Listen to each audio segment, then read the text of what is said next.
Hey, welcome back. Review a Day episode number 211. My name is Leland, and thank you guys so much for finding me. This is my review blog. Haven't been doing it quite as up-to-date as I could, and today I was feeling lazy and I didn't want to set up the lights. But I really did want to get a review out, so I thought I would do kind of Review a Day Unplugged, where I'm just going to let my hair down and I'm going to do what feels right. And what felt right today, I went and checked out Piranha 3D. This new 3D horror film directed by Alexander Aja, the guy who did The Hills Have Eyes or High Tension. If you haven't seen High Tension, it's like this delightful romantic comedy. I'm fucking with you. I believe someone fucks a dismembered head in the first 10 minutes of that movie, just to put it into perspective for you, so add it to your Netflix queue. So this new movie, Piranha 3D, let me read you guys the cast of this movie, because you're probably thinking, Piranha 3D, that sounds cheesy and stupid. Leland, why would you even see that movie? Let me read you the cast of this movie. You got Richard Dreyfuss, American Graffiti, Ving Rhames, Elizabeth Shue, Adventures in Babysitting, Christopher Lloyd. I was really excited for Piranha 3D. I liked the trailers. And I'm always down for campy schlock. That really does seem to be some of my favorite movies. You know, things by Peter Jackson or Sam Raimi, or even movies like Slither, I think are really great.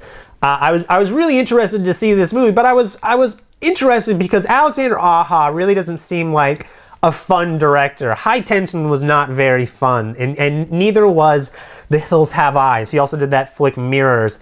And I don't think Piranha 3D works for a number of reasons. And I think one of the most notable things I noticed watching this movie is that the 3D is awful. I mean, I really haven't had that much problem with 3D for the most part.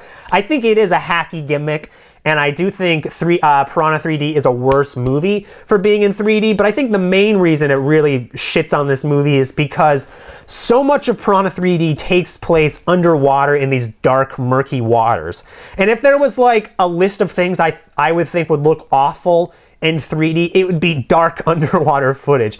Pandora looks that gay for a reason, because James Cameron knew it was going to be dark, so let's make everything neon and it'll look awesome in 3D. It was a smart idea. Here, a lot of the underwater stuff in this movie I thought was unintelligible.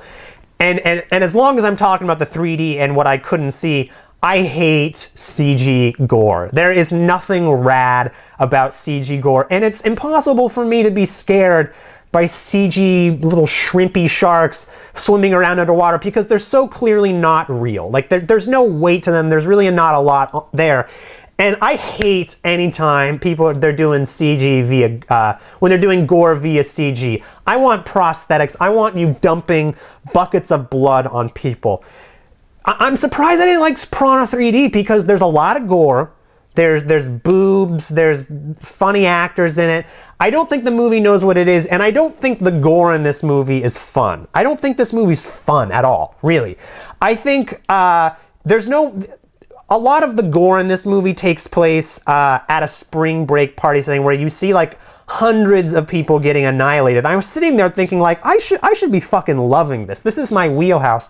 People getting annihilated. But it's hard for me to revel in like just everyday spring breakers getting annihilated who I don't know. Like, I don't revel in that the way I do seeing zombies get destroyed, because zombies aren't human. There's that disconnect.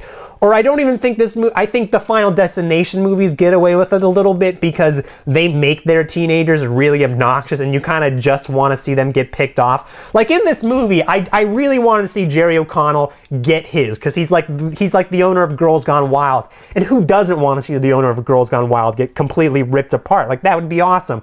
I wanted to see Eli Roth get ripped apart, and I liked watching that, but there's so much of this movie that just felt kind of nasty to me and I didn't like. You know, early on I realized I really wasn't going to dig it, because there's like a little sister character who's 11 and she's in the water, and like you see a piranha coming at her feet, and I thought, like, I don't want to see this girl get annihilated. So I think this movie is playing it kind of straight for the most part.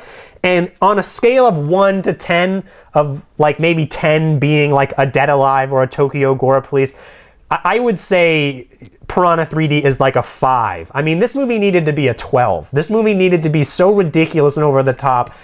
It really is kind of a too bad, because I would have loved to see Adam Scott and Elizabeth Shue kick ass and take some names and really do some shit, but I just did not have fun with this movie. I would so recommend watching Dead Alive or really Evil Dead, anything by Sam Raimi. I think that I wish this movie was a lot better. I'm gonna give Piranha 3D a 2 out of 5. I did not have that great of a time. The 3D sucks. I would say skip it. If you like this review, make sure to head over to nitpickit.com or dampercast.com. Check out the podcasts I do. I thank you in advance, and I'll catch you guys next time.